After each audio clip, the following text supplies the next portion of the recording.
Hello everybody, this is Gizmore coming to you with a top Nocturne guide. Embrace the darkness. Nocturne is a champion that excels at level 1 1v1 fights. His entire kit enables Nocturne to win every early game matchup, allowing him to snowball and be a lane menace. Nocturne's kit is designed in such a way that enables Nocturne to block CC, fear you, and deal empowered auto attacks all in one process. Bring me more flesh bags to slice up. Whether you are the engager or they engage on you, with Nocturne's kit you can make it out of most sticky situations.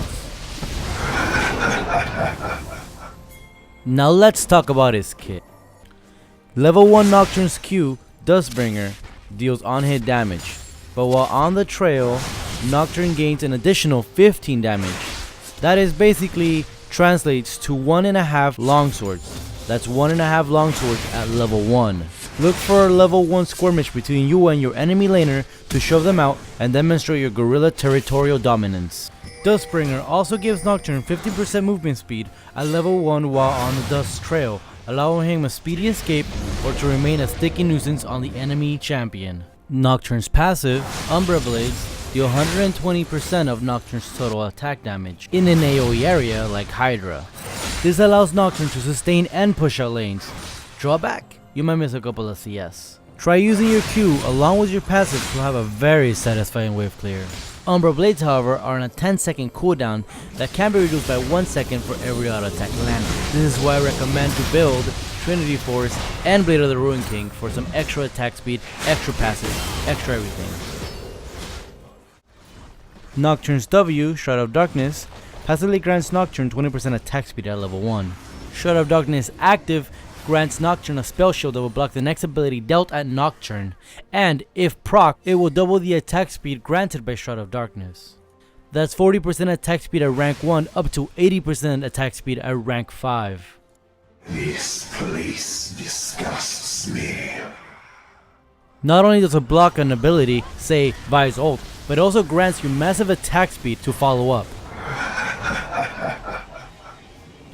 Anticipation is key with Nocturne's W. It can decide the outcome of most skirmishes.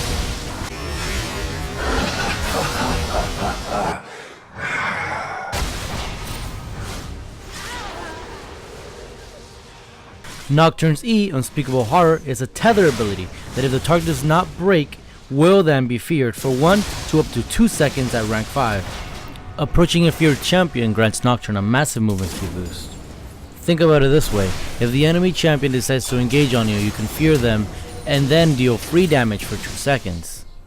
Not only that, let's say you use Nocturne's abilities correctly, that means you block the major CC from the enemy and you fear them and you have some major empowered auto attacks coming out. That is not mentioning his ultimate, which closes the gap even more if they flash away or do something else, which is my next point. I'm sure we're all aware of Nocturne's ultimate, Paranoia, which basically covers the whole map in a Shroud of Darkness. Paranoia also blocks all vision in the maps from trinkets, allies, and wards. And upon reactivation, Nocturne will dash to the enemy champion that you choose.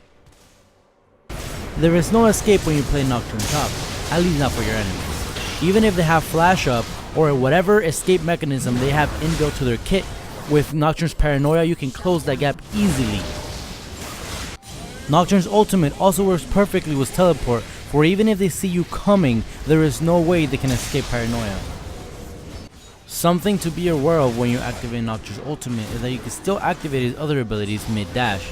If you land your Q before you hit them with your ultimate, your Q will proc your Trinity Force and your ult will also deal additional damage because of the dust trail. Now let's talk a little bit about the runes and masteries that I use on Nocturne when I play him top. I am lazy when it comes to runes, but for Nocturne I have flat armor blues, flat armor yellows, flat armor quintessences, and just some damage reds. Honestly, the reason why I build it this way is because I depend on Nocturne's Q for the damage. For runes, I go down the ferocity tree 18 points until I reach Fervor of Battle, then I put 12 points on Resolve. There is no specific reason as to why I do it this way, it's just personal preference. Thanks again so very much everyone for watching my guide on what I consider an extremely dominant top laner. If you enjoyed the video, feel free to drop me a like and subscribe if you feel so inclined. Thanks again everybody, and don't forget to lock in. Weather forecast for tonight. Dark with a chance of pain.